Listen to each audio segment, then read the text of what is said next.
नमस्कार, आप देख रहे हैं चौपाल समाचार। चौपाल समाचार की हर खबर समाज पर करती है असर। आज मुजफ्फरपुर जिला भाजपा की ओर से द होटल पार्क में आयोजित बजट पर परिचर्चा को संबोधित करते हुए केंद्रीय गृह राज्य मंत्री नित्यानंद राय ने बजट को बहुत ही बेहतर बताया।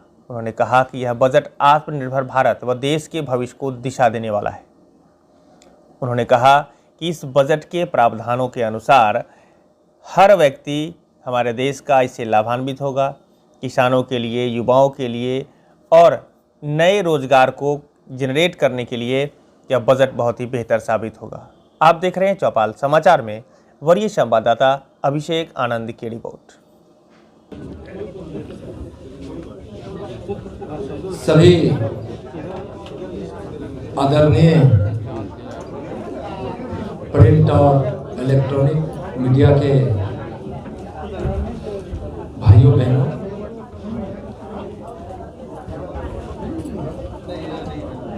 पार्टी के जिला अध्यक्ष रंजन जी, महामंत्री बेबी जी, बिहार सरकार के मंत्री रामसूरत जी, भाई केदार जी, भारत सरकार का केंद्रीय बजट आदरणीय नरेंद्र मोदी जी की प्रेरणा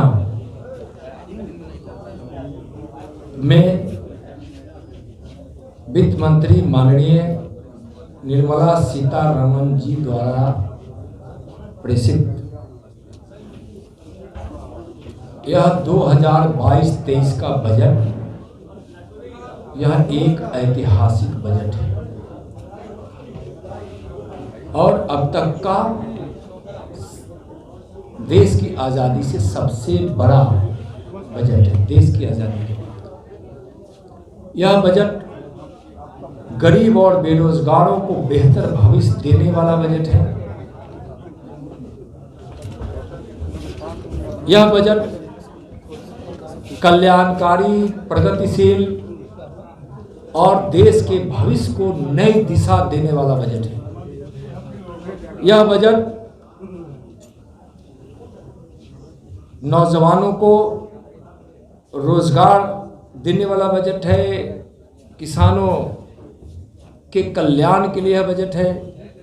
महिलाओं के लिए, गरीबों के लिए, वंचितों के लिए, यानी कि सबके लिए, सबका साथ, सबका विकास, सबका विश्वास और सबके लिए न्याय के संकल्प और सिद्धांत के साथ यह लाया गया बजट है। जो भी विपक्ष के लोग, चाहे वह कांग्रेस के लोग हों, चाहे कांग्रेस की गोद में बैठी हुई बिहार की आरजेडी की तरह कोई पार्टियां हों, चाहे अन्य पार्टियां हों जिसने लोहिया के सिद्धांत को भुला दिया है, जेपी के सपनों को भुला दिया है, वैसी पार्टियों को हम कहना चाहेंगे कि जरा अपने गिरबान में झांक कर देखें। जो विभिन्न क्षेत्रों में जो बजट दिए गए और उस बजट पर जब हम गौर करेंगे तो 2021-22 में एक बजट 34.83 लाख करोड़ के रुपए का आया था।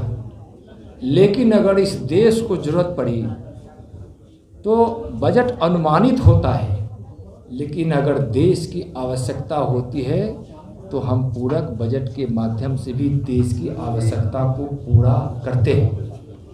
यह समझ हमारे विपक्ष के लोगों को नहीं आती, इसलिए कि विपक्ष जब भी अपना बजट बनाता था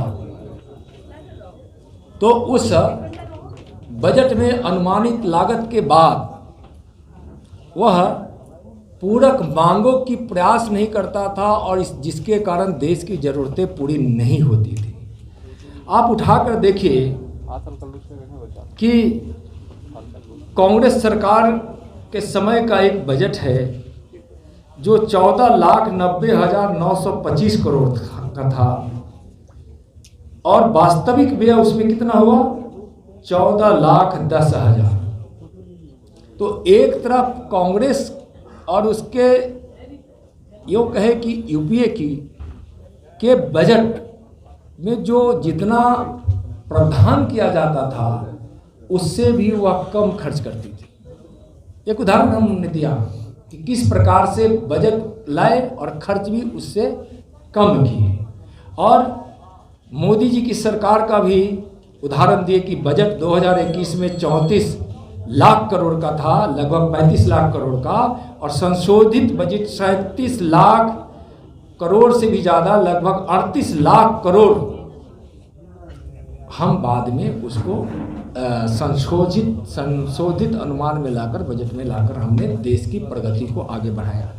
जीडीपी, सकल घरेलू उत्पादन का एक थोड़ा सा हम आकार आप लोगों को बताना चाहेंगे कि 2013-14 में यह 2039.13 बिलियन अमेरिकी डॉलर था। 2019 में देखिए, जब मोदी जी की सरकार 14 में बनी तो यह इसका आकार 2870.5 बिलियन अमेरिकी डॉलर हो गया।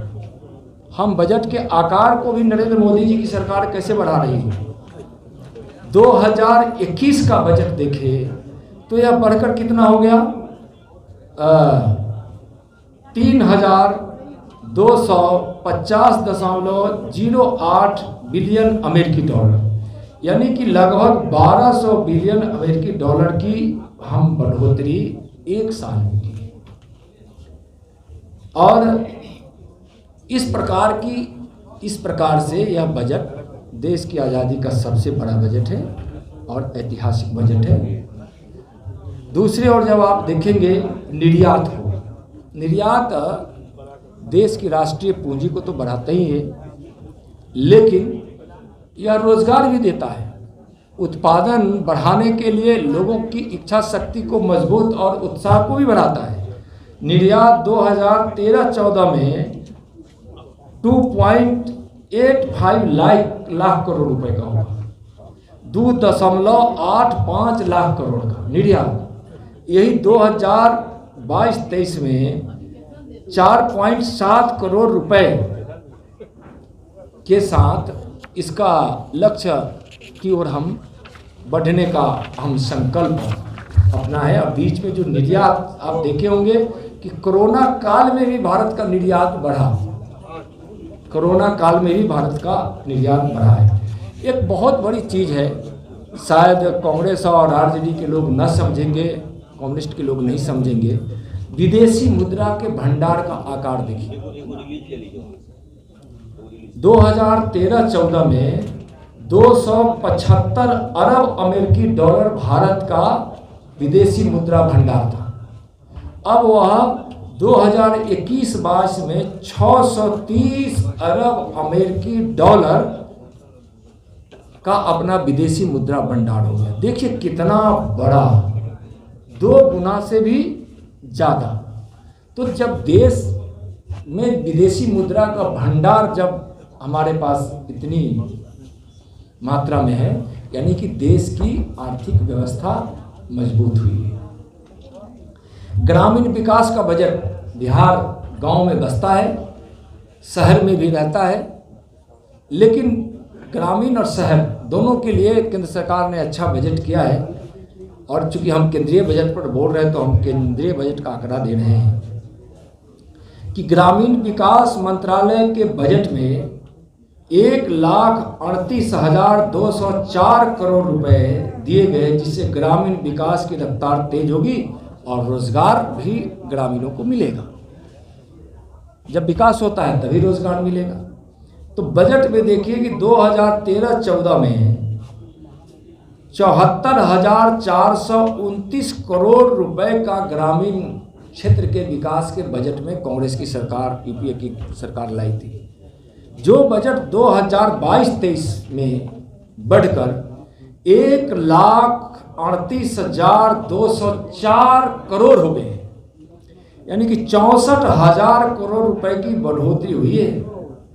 सिर्फ हम ग्रामीण क्षेत्र के बजट की बात कर रहे हैं जिससे उसमें दिया। सोचिए कि यह कितनी बड़ी उपलब्धि और कितना बड़ा बजट में बढ़ोतरी हुई है। मनरेगा का बजट, बहुत लोग मनरेगा करते हैं।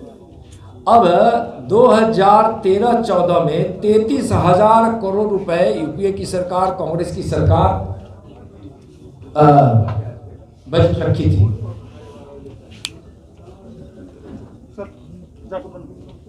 बजट थी 2013-14 में मनरेगा का बजट था 33,000 करोड़ रुपए। 2022-23 का बजट में देखिए कितना प्रावधान आया है, 73,000 करोड़ रुपए। 73,000, 33,000 करोड़ से कहाँ चले गए, 73,000 करोड़ रुपए, जो दुगना से भी ज्यादा है। मनरेगा में मजदूरी की बढ़ोतरी हुई, 156 रुपए की मजदूरी से, मेहनतनामा से, वह बढ़कर हो गया 202 रुपए। कितनी बढ़ोतरी हुई। दूसरा क्या है कि आरजेडी और कांग्रेस न समझने के लिए तैयार है और न हमको लगता है कि उनको थोड़ा सा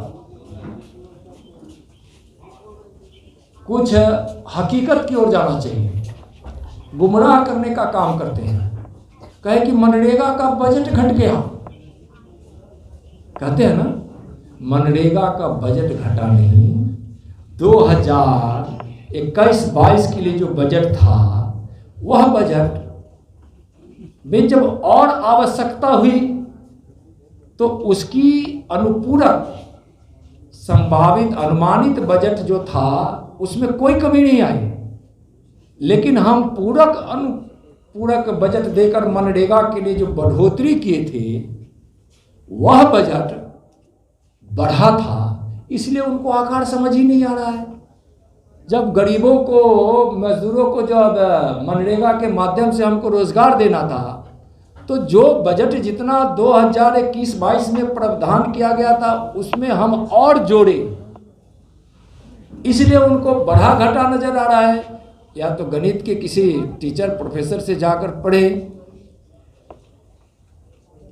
कि इसका क्या मतलब होता है।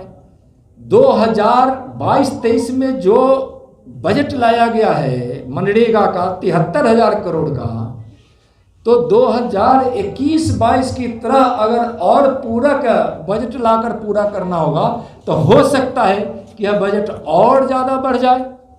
लेकिन मजदूर, अगर प्रधानमंत्री जी के बचपन को देखा जाए तो वह व्यक्ति मजदूर ही है, आज भी मजदूर ही है।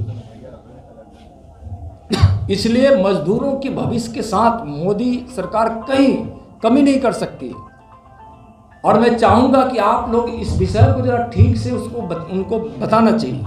प्रधानमंत्री आवास योजना से 80 लाख नए मकान बनेंगे, 80 लाख मकान बनाए जाएंगे और इसके लिए 48,000 करोड़ बजट का प्रधानमंत्री आवास के लिए किया गया है।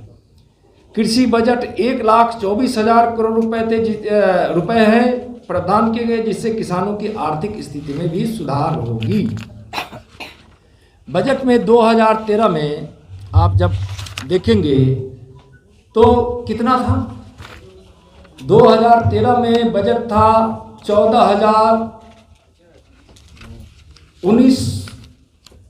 2013-14 में 19,000 करोड़ का बजट था। और किसान की बात करते हैं, जो बजट 2023 में 1,24,000 करोड़ रुपया, जो 6.5 गुना की बढ़ोतरी हुई।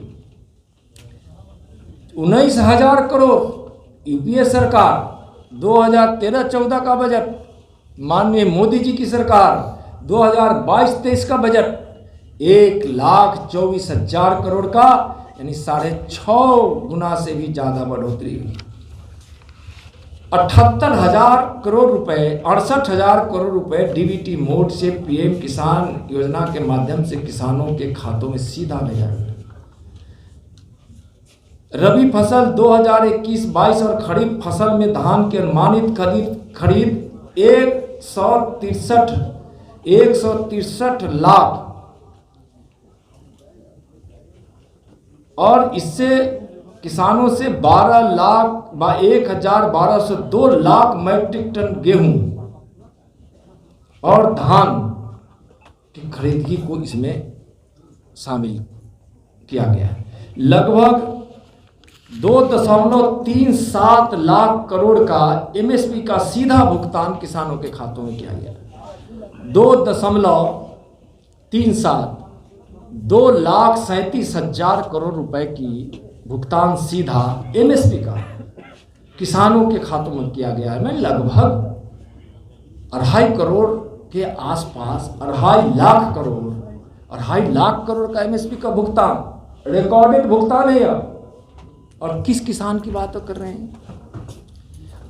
आज बिहार को भी गंगा कॉरिडोर से लेकर बहुत सारी चीज़ों को, किसान के लिए बहुत सारी योजना भारत सरकार लाई है, आप सब हम सब देख रहे हैं। अब देखिए, कुछ बात समझ में नहीं आती जो विपक्ष के लोग, कांग्रेस आरजेडी के लोग, यूपीए के लोग बोलते हैं, कहते हैं कि किसानों के साथ अन्याय हो रहा है और महंगाई बढ़ रही है। अब किसानों की आमदनी दुगनी कैसे होगी जब किसानों की फसल का उचित मूल्य मिलेगा? तो वह क्या है? एक तरफ बोल रहे हैं कि महंगाई है, दूसरे तरफ कर रहे हैं कि किसानों के महंगाई बढ़ रही है, और दूसरे तरफ कर रहे हैं कि किसानों के साथ अन्याय सरकार कर रही है। अब एक दो चीज़ हम उदाहरण बताना चाहेंगे। आप देखिए कि माननीय मोदी जी की सरकार द्वारा जो न्यूनतम समर्थन मूल्य में अभूतपूर्व वृद्धि हुई है। मसूर का दाल 2013-14 में 2,929 रुपये प्रति क्विंटल था, जो अब 2022-23 में इसका एमएसपी 5,500 करोड़ रुपये। गेहूं का इसी तरह से पहले 1,000, कांग्रेस के ज़माने में 1,350 था, अब गेहूं का न्यूनतम समर्थन मूल्य 2,015 रुपये है। जौ में भी बढ़ोतरी हुई है, 980 से 1,635 करोड़ रुपए प्रति क्विंटल हुआ है। सरसों में 3,000 प्रति क्विंटल के हिसाब से पहले यूपीए की सरकार में थी, अब 5,050 रुपये प्रति क्विंटल हुआ है। चना इसी का दाम, समर्थन मूल्य उसका 3,000 से 5,230 रुपये प्रति क्विंटल किया गया है। और वो कह रहे हैं कि किसानों की आमदनी दुगनी करने के लिए मोदी सरकार कर ही नहीं कुछ रही है।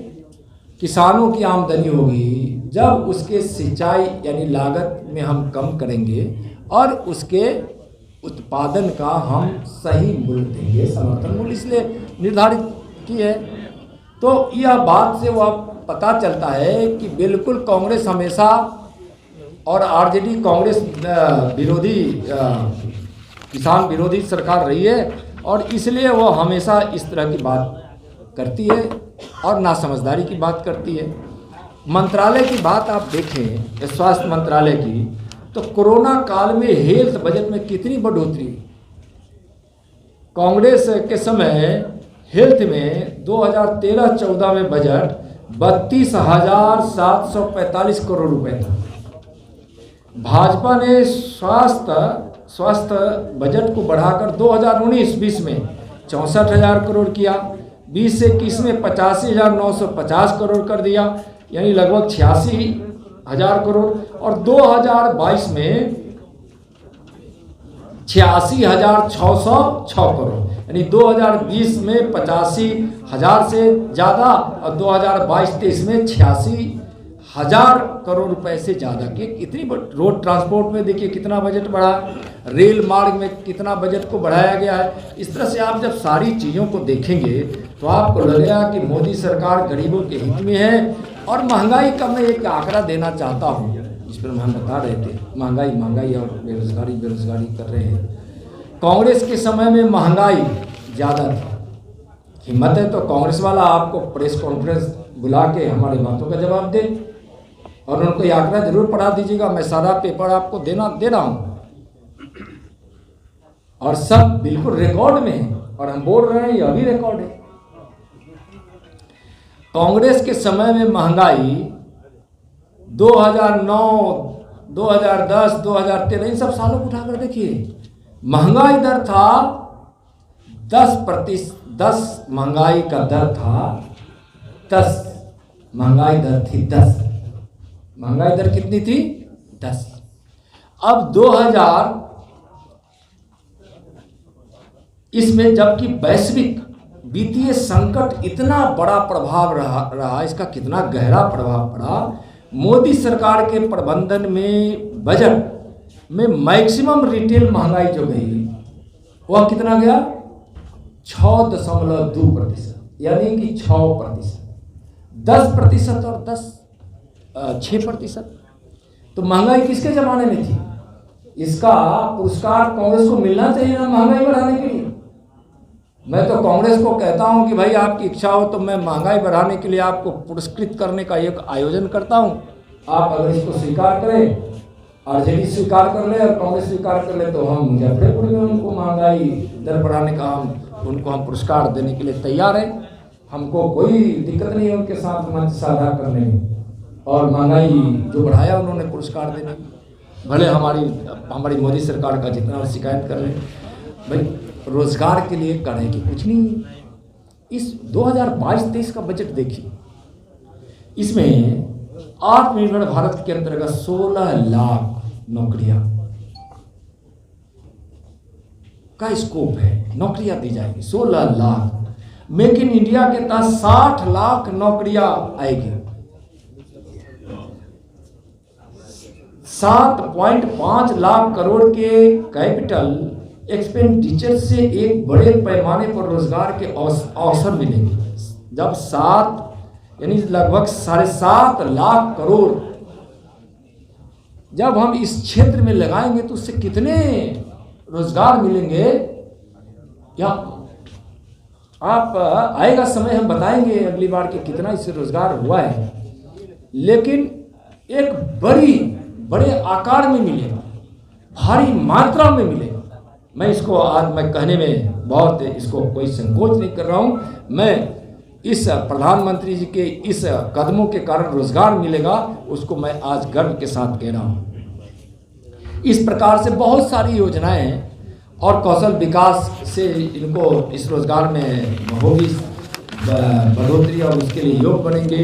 शिक्षा के क्षेत्र में आप देखिए कि 200 टीवी चैनलों के माध्यम से उनको बताया जाएगा चिंतन कौशल और प्रभावी शिक्षण वातावरण को बढ़ावा देने के लिए वर्चुअल प्रयोगशाला और कौशल ई प्रयोगशाला की स्थापना, डिजिटल शिक्षकों के माध्यम से पढ़ाई, उच्च गुणवत्ता वाली पढ़ाई, व्यक्तिगत तौर पर पढ़ाई के लिए विश्व स्तरीय शिक्षा के लिए डिजिटल विश्वविद्यालय की स्थापना।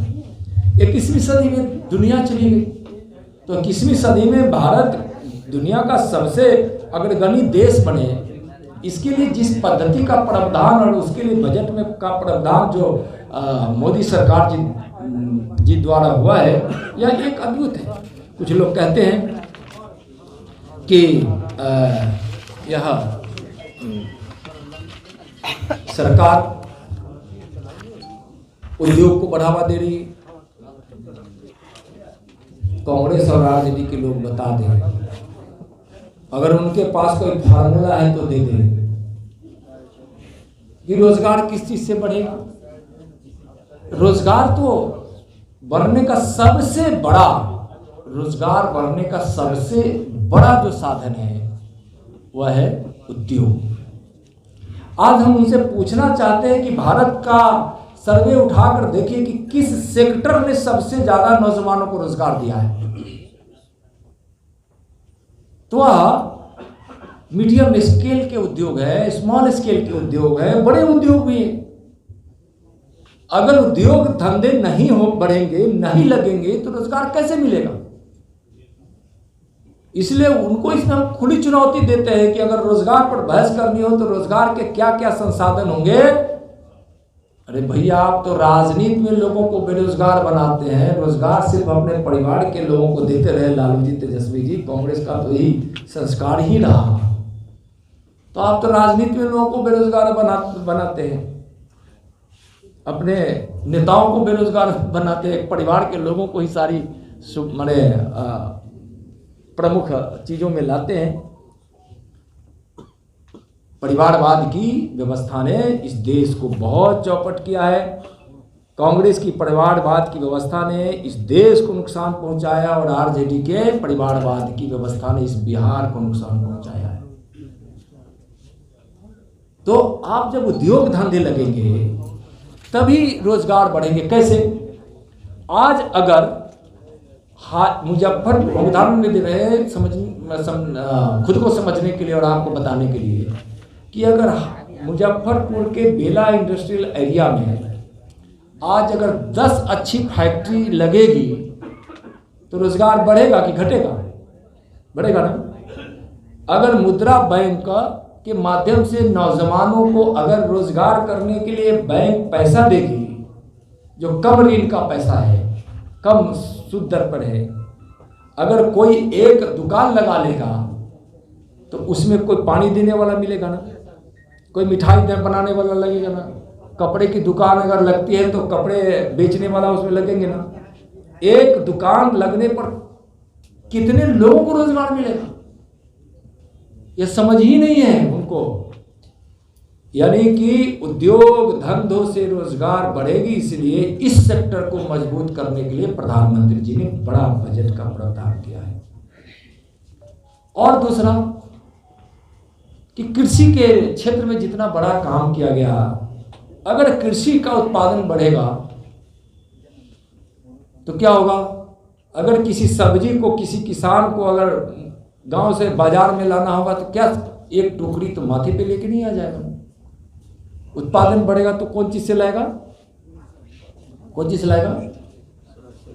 ट्रैक्टर से लाएगा, ठेला से लाएगा, ज़्यादा करेगा तो ट्रक से भी लाएगा।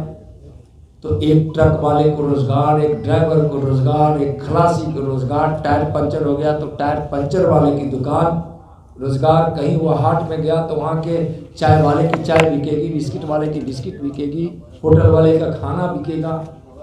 और जब वह बढ़ेगा तो खेतों में मजदूरों को काम मिलेगा। इस प्रकार से मोदी जी की अर्थव्यवस्था दुनिया की सबसे अच्छी अर्थव्यवस्था है, जो अर्थव्यवस्था को कहा जाता है मोदी अर्थव्यवस्था, मतलब विकेंद्रित अर्थव्यवस्था। यानी कि पैसे का विकेंद्रीकरण। उद्योग लग रहा है तो उद्योग के मालिक के पैसे, तो मालिक क्या करेगा कि जाकर अच्छा कपड़ा कर देगा, अच्छा मिठाइयाँ कर देगा, अपनी बिटिया की शादी अच्छे करेगा, उसमें जो इंजीनियर काम करेंगे उनकी आमदनी बढ़ेगी, मजदूर जो काम करेगा उसकी आमदनी बढ़ेगी। जब मजदूर को काम मिलेगा तो गांव आएगा, तो गांव में हुआ कहीं जूता खरीदेगा, कहीं छाता खरीदेगा, कहीं कपड़ा खरीदेगा, कहीं बच्चों के लिए दुकान मिलेगा। तो एक तरह दिल्ली से चला हुआ पैसा एक आम व्यक्ति के, जो किसान मजदूर है, छोटे छोटे दुकानदार है, मैं तो कहता हूं कि कोई अगर पंचर बनाने वाला है, साइकिल का पंचर बनाने वाला है, छोटा सा अगर पैसे रहेगा तो किसी नाई की दुकान में जाकर वह अगर बाल बनाता है तो उसको भी रोजगार मिलेगा, शिक्षा बढ़ेगी, शिक्षा का अवसर होगा। तो इस तरह से मोदी सरकार की व्यवस्था केंद्रित अर्थव्यवस्था है। सड़क का निर्माण समझ में नहीं आता हम लोगों की, सड़क बनने से रोजगार कैसे बढ़ेगा? अरे भैया, तो घोटाला करने से रोजगार बढ़ेगा। आपने तो इतना घोटाला कर लिया कि उद्योग धंधे भी चौपट हुए और बेरोजगारी भी बढ़ी, किसान की भी कठिनाई बढ़ी, मजदूर भी कठिनाई की जिंदगी में पलता रहा, शिक्षा की अच्छी व्यवस्था नहीं हुई, अब पड़ोसी देश आंख भी दिखाता रहा। रक्षा बजट कितना मजबूत हुआ है। आज यहां इतने लोग हैं, किसी देश की सीमा पर डटे हुए जवान से पूछिए उसके हौसले का, तो हौसला तो कभी उसका कमता नहीं था। लेकिन सम्मान भी हौसला बढ़ाता है। दुश्मन को पराजित करने के लिए सामने जो दुश्मन का जो अस्त्र शस्त्र होता था, वह अस्त्र शस्त्र आज हमारे सेना के पास है, तो उसका मनोबल बढ़ रहा है कि नहीं बढ़ रहा? मनोबल कभी कम नहीं था, लेकिन उसका आत्म मनोबल उतना उसका ऊंचा होता था। आज आत्मबल के साथ साथ संसाधनों का बल उसके साथ है, इसलिए आज सेना सम्मान भी, उसको अधिकार भी मिला है कि एक गोली दुश्मन चलाए तो 1000 गोली से कम मत चलाना। इससे उसका सम्मान भी बढ़ा है और आत्मबल भी बढ़ा है संसाधनों से। और आत्मबल तो उसका पहले ही से है। वो तो भगवान ने भारत के वीरों को ऐसा आत्मबल का वरदान दिया है जो आत्मबल दुनिया में किसी सेना के पास वैसे आत्मबल नहीं है। तो हम सड़क की बात करते हैं, आप समझिए कि एक सड़क का निर्माण होगा, मजदूर कहाँ लगेगा? वहाँ गुजरते हुए इस गाँव का। और जब उसमें इंफ्रास्ट्रक्चर का जहाँ जहाँ विकास होता है वहाँ वहाँ रोजगार बढ़ता है, जहाँ जहाँ उत्पादन होता है वहाँ रोजगार बढ़ता है। तो रोजगार का सबसे बड़ा साधन विकास है, इंफ्रास्ट्रक्चर है, इंडस्ट्री उद्योग है, उत्पादन है। यानी कि विकास और उत्पादन से रोजगारी बढ़ती है, बेरोजगारी समाप्त होती है। यह मैं आज समझाना चाहूँगा अपने विपक्ष के लोगों को। मैं आपका लगता है कि बहुत ज़्यादा समय लिया, लेकिन मैं इसको सारांश के रूप में कहूँ तो बेरोजगारी दूर करने वाली, रोजगार का अवसर देने वाला, किसान की आमदनी बढ़ाने वाला, देश का विकास करने वाला, उद्योग बढ़ाने वाला, जिससे रोजगारी बढ़ेगी। शिक्षा के क्षेत्र में अच्छी गुणवत्ता के साथ पढ़ाई है। रक्षा क्षेत्र में हम आत्मनिर्भर बन रहे हैं, हम हर क्षेत्र में आत्मनिर्भर बन रहे हैं। हमारा निर्यात बढ़ा है, हमारा आयात ज़रूरत के हिसाब से हम लेते हैं, लेकिन हमारी आयात में कमी आई है। हमारा विभिन्न टेक्नोलॉजी के क्षेत्र में भी हम इतना आगे बढ़े हैं। यानी 21वीं सदी भारत का होगा और आज़ादी के अमृत महोत्सव देश मना रहा है। 100 वर्ष होगा तो हमारे आदरणीय प्रधानमंत्री, दुनिया के सबसे लोकप्रिय नेता, भारत के प्रधानमंत्री माननीय नरेंद्र मोदी जी के नेतृत्व में जिस प्रकार से आत्मनिर्भर भारत बनने की ओर तेजी से बढ़ रहा है, 21वीं सदी में भारत विश्व गुरु बनेगा। और प्रधानमंत्री जी का सपना है कि जब आज़ादी का 100वां वर्ष हो, 100वां वर्षगांठ मनाए, यानी कि जब 247 वर्ष जो 2047 का जो हम 2022 और 2023 के बजट में जो प्रावधान किया गया है, उस प्रावधान के बलबूते एक बड़ा सपना देखा गया है। 2047 का भारत, 100वें वर्ष का आज़ादी का अमृत महोत्सव मनाता हुआ भारत, एक दुनिया का विश्व गुरु बना हुआ भारत का सपना जो हमारे प्रधानमंत्री जी ने देखा है। सभी देशवासियों के सहयोग से, आप सबों के सहयोग से यह विश्व गुरु बनेगा, आत्मनिर्भर भारत बनेगा और गरीबी उन्मूलन होगा और यहाँ से रोजगारी उन्मुख सारी व्यवस्थाएं होगी। हमारी आर्थिक शक्ति भी मजबूत होगी, हमारी सामरिक शक्ति भी मजबूत होगी और हमारी सामाजिक शक्ति भी मजबूत होगी। सबका साथ, सबका विकास, सबका विश्वास और सबके साथ न्याय के संकल्प के साथ मोदी सरकार आगे बढ़ रही है। बहुत बहुत धन्यवाद, सबको नमस्कार।